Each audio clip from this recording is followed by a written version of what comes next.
कोल्हान में तो गांवों के बाद शहरों से भी पूरी तरह से सफाया हो गया भारतीय जनता पार्टी का। भारतीय जनता पार्टी के समर्थित उम्मीदवार सबसे ज्यादा संख्या में जीत कर आए हैं और जो प्रशासन ने गड़बड़ियां की मतगणना के समय भी, साहब बैलेट पेपर में 21वीं शताब्दी में चुनाव हो रहा है। देखिए, कई जगह तो भाजपा को भी हार का सामना करना पड़ा। सरकार के अधिकारियों को भी चेताना चाहते हैं, साहब सत्ता आती जाती रहती है, आज इनकी है कल हमारी भी होगी। तो जिन्होंने गलत किया भाई उनको तो चेतावनी है कि चेत कर रखिएगा, कल हमारा भी है। पहले ऐसा माना जाता रहा था कि नगरों पर भाजपा का एकाधिकार है, उस एकाधिकार को तोड़ने का काम किया झारखंड मुक्ति मोर्चा। देखिए, नगर निकाय चुनाव में ये सरकार, राज्य निर्वाचन आयोग शुरू से धांधली पे लगी हुई थी। बड़े पैमाने पर वोटर लिस्ट की गड़बड़ियां हुई, जिनका कहीं पहले बूथ हुआ करता था उनको 10 किलोमीटर दूर भेज दिया गया। बीजेपी के वोटर्स को डिस्टर्ब करने की जरूरत पूरी इन्होंने की और उसके बावजूद भारतीय जनता पार्टी के समर्थित उम्मीदवार सबसे ज्यादा संख्या में जीत कर आए हैं और जो प्रशासन ने गड़बड़ियां की मतगणना के समय भी, साहब बैलेट पेपर में 21वीं शताब्दी में चुनाव हो रहा है, हमारे वोट को उनके वोट में गिन दिया। अब आप देखिए, चक्रधरपुर चाईबासा में जो बड़े पैमाने पर गड़बड़ियां हुई, हमारे जीते हुए समर्थित उम्मीदवारों को हराकर दूसरों को सर्टिफिकेट दे दिया गया। चास में और देवघर में यही इतिहास को दोहराया गया है। लेकिन हम सरकार के अधिकारियों को भी चेताना चाहते हैं, साहब सत्ता आती जाती रहती है, आज इनकी है कल हमारी भी होगी। तो जिन्होंने गलत किया है भाई उनको तो चेतावनी है कि चेत कर रखिएगा, कल हमारा भी आएगा। आमतौर पर इस तरह के चुनाव में जो सत्ताधारी दल होते हैं वो बढ़त बनाते हैं, लेकिन इसके बावजूद आपकी पार्टी ने अच्छा परफॉर्मेंस किया। देखिए, सिंगल लार्जेस्ट पार्टी में हमारी पार्टी के समर्थित उम्मीदवार जीते हैं और हमारी विचारधारा, जो बड़ी विचारधारा है, हमारे विचार परिवार के लोगों को देखे तो हमने तो ये लगभग 2/3 के आसपास के सीटों का आंकड़ा छू लिया है। ये सरकार की तमाम कोशिशों के बावजूद नंगा नाच हुआ। मैं बार बार कह रहा हूं, प्रशासनिक तंत्र के द्वारा। साहब बैलेट पेपर से चुनाव में हमने पहले ही आशंका व्यक्त की थी कि बड़े पैमाने पर धांधली होगी और हुआ भी वही। बैलेट पेपर की गिनती के समय में भी और बहुत जगह रिजल्ट रोक दिया गया, कहीं लाइन कट गई, कहीं सीसीटीवी का फुटेज गायब हो गया। तो इन सारे मुद्दों को लेकर भारतीय जनता पार्टी अगली बड़ी रणनीति पर विचार कर रही है। ये भी चर्चा है कि इंडिया अलायंस के जो पार्टनर्स हैं उनमें सहमति नहीं बनी, इसका लाभ भी भाजपा को मिला।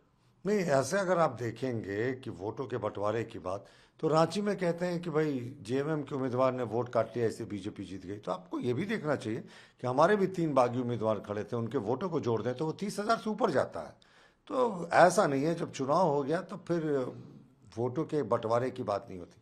हमारा भी वोट बटा, हमारे भी जो उम्मीदवार हैं उनके खिलाफ जो बागी खड़े हुए थे उन्होंने भी कहीं ना कहीं थोड़ा बहुत नुकसान तो पहुंचाया ही है। ये भी कहा जा रहा है कि बिहार में उनको इंडिया अलायंस ने तरजीह नहीं दी, उसका यहाँ पर उन लोगों ने बदला लिया। अब देखिए, जेएमएम ने क्या किया और कांग्रेस ने क्या किया, तो ये तो इनका आंतरिक मामला है। लेकिन ये तो बड़ी अजीब बात है कि सरकार के गठबंधन दल ने एक दूसरे को जमकर कोसा। अब आप देखें, रांची में एक वार्ड चुनाव लड़ रही थी, एक बड़ी कद्दावर सांसद का पुत्र यहाँ लड़ रहा था, जेएमएम के कद्दावर सांसद का। कांग्रेस के जो महासचिव थे उनकी बहन उनके खिलाफ उम्मीदवार में थी। कांग्रेस के महासचिव ने खुलेआम आरोप लगाया कि जेएमएम के इशारे पर प्रशासन धांधली कर रहा है, पैसे बांटे जा रहे हैं, प्रशासन कुछ नहीं कर रहा है। तो यहाँ जब कांग्रेस ही जेएमएम पर धांधली का आरोप लगा रही है तो हमें कुछ बोलने की आवश्यकता नहीं। प्रधानमंत्री ने कहा है कि क्या कहें। देखिए, कई जगह तो भाजपा को भी हार का सामना करना पड़ा। बेहतर प्रदर्शन रहा। जहां तक सवाल है हमारी पार्टी का, झारखंड मुक्ति मोर्चा का, 2 नगर निगम हम लोगों ने जीता, कई नगर परिषद और नगर पंचायत में हम लोगों ने विजय दर्ज की।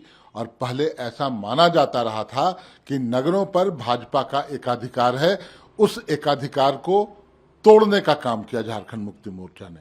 जहां तक गठबंधन की बात है, ये चुनाव गठबंधन में तो नहीं हुआ, लेकिन अगर गठबंधन में होता तो सुपड़ा साफ हो जाता भारतीय जनता पार्टी का, ऐसा मैं मानता हूं। जिस किसी भी कारण से गठबंधन नहीं हो पाया, अब उस पर चर्चा करना व्यर्थ होगा। परंतु performance other than BJP parties का बेहतर रहा। दुमका, देवघर, गिरिडीह सरीखे जो जगह हैं वहां हम लोगों ने परचम लहराया। कोल्हान में तो गांवों के बाद शहरों से भी पूरी तरह से सफाया हो गया भारतीय जनता पार्टी का। तो भारतीय जनता पार्टी के लिए चिंता का सबब और आप अखबारों की आप हेडलाइन आज देख लें, भाजपा कमजोर हुई, भाजपा उखड़ गई नगरों से, इस तरह के हेडिंग्स हैं।